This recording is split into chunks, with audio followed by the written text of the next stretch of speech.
Could meat protein get a little bit more expensive for already cash-strapped South African consumers? The meat industry is calling it a perfect storm for people who are filling up fridges and freezers. Beef and chicken prices are spiking.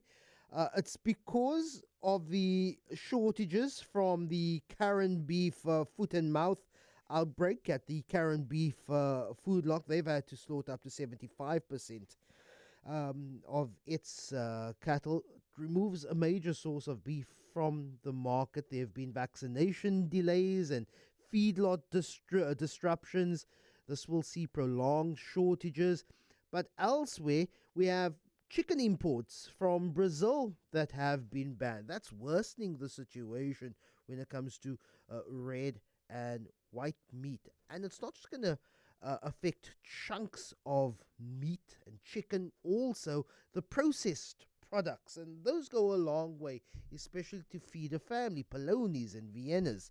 That also becomes an issue. Joining now is Thabile Nkunjana, who is an agri-economist. Good morning, Thabile. Really appreciate your time. Maybe just give us an understanding the scale of the disruption to the red meat protein market caused by the Karen foot and mouth disease outbreak.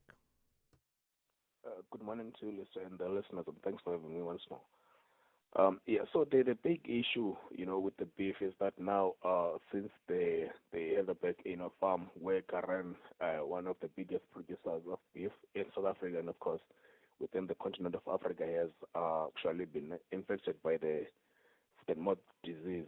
That came as a big blow for the industry, given the fact that that's where a lot of our beef meat from South Africa is sourced from, because of the fact that current beef is leading not only, as I said, in South Africa, but also in the continent. So the main issue now is that given that they had to immediately cut off the exports, and of course reduced their operations to a scale that they normally operate at, then that means for now there's going to be just a temporary influx of beef, but for some time. And the longer this continues, then that will have implications in terms of our overall supply, and then that will definitely have to come down to the prices having to escalate. Should then we not be able to quickly address the issue, but of course, there are measures that are being put in place to try to control the issue, both the state and the industry itself. So, the short term, in the next month or two, we may actually see a decrease in prices for now because of this oversupply. We're not then allowed to export to foreign markets, so we'll have an oversupply year, which means prices could go down, but over the next 3, 4, 5 months there'll be a reversal, and that's when we'll see an increase in the price of particularly red meat. Yeah, that's correct. That's correct, Lisa. Because also remember that for now we are dealing, as many you've mentioned it correctly, that we have quite a perfect storm when it comes to our meat, and you have seen the issue around the Brazil and so generally meat prices for now for the chicken, they are already going up, and that's one product that is normally affordable. But now with this one, it's quite big in a sense that we tend to also export quite a larger portion of it. But in generally, what you're saying is correct. That for now we're going to have an influx, but the industry, particularly Karen, did mention that they have reduced their slaughtering, meaning the supply is going to go down, even though we can temporarily have an oversupply, but with time that is going to drastically change.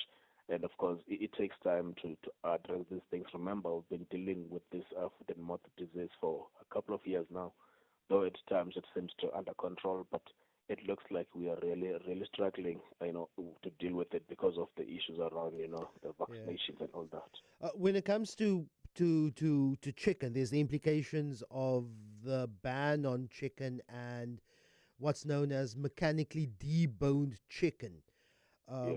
These MDM is used to make the processed food products. It's your polonies, your Viennas, and that is largely what working and lower income households need to survive. That's probably the most basic form of meat protein that comes into lower income households.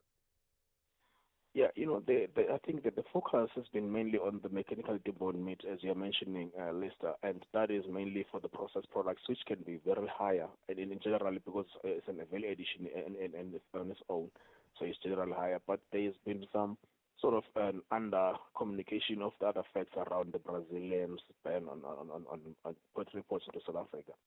For instance, a lot of meat that do come from Brazil, it's the offal meat, that is the internal organs, some chicken feet, which and some chicken heads and some livers. Those are some of the top products that lower end consumers purchase, and Brazil tend to supply a lot of that.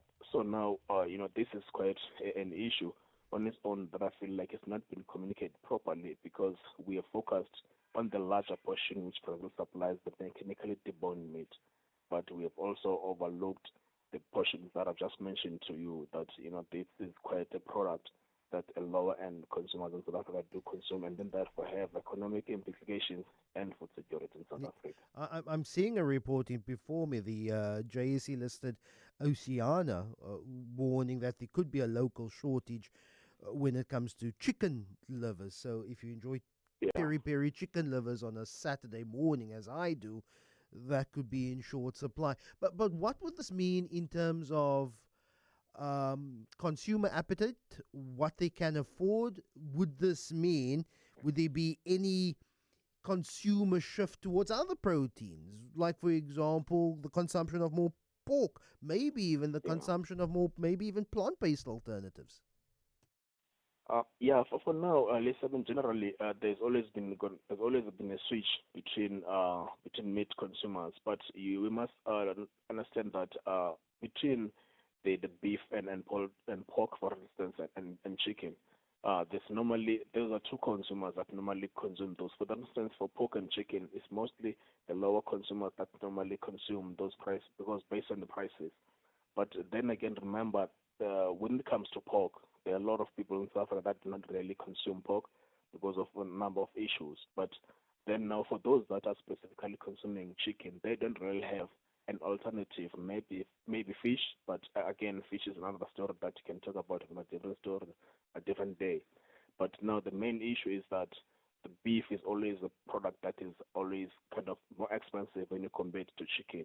But as a result now, for the consumers that are specifically consuming poultry are gonna probably be one of those gonna be feeling this at least to a little degree. But then of course when things are moving forward in terms of the beef itself, where we're seeing that over supply getting a little bit decreasing, and then we're seeing a peak in price. So it's gonna generally be maybe be a bit of a storm across the meat, especially for those that don't have alternatives to move maybe from pork to poultry or between the two, or generally even the beef itself. So there's still trends that normally go around this, Yeah, but there's normally a and switch. we've already seen a move to tinned fish, increase in tinned Yeah. fish sales in South Africa. Will probably be that protein supplement. Thabile Nkunjana, Yeah. agri economist. Really appreciate your time.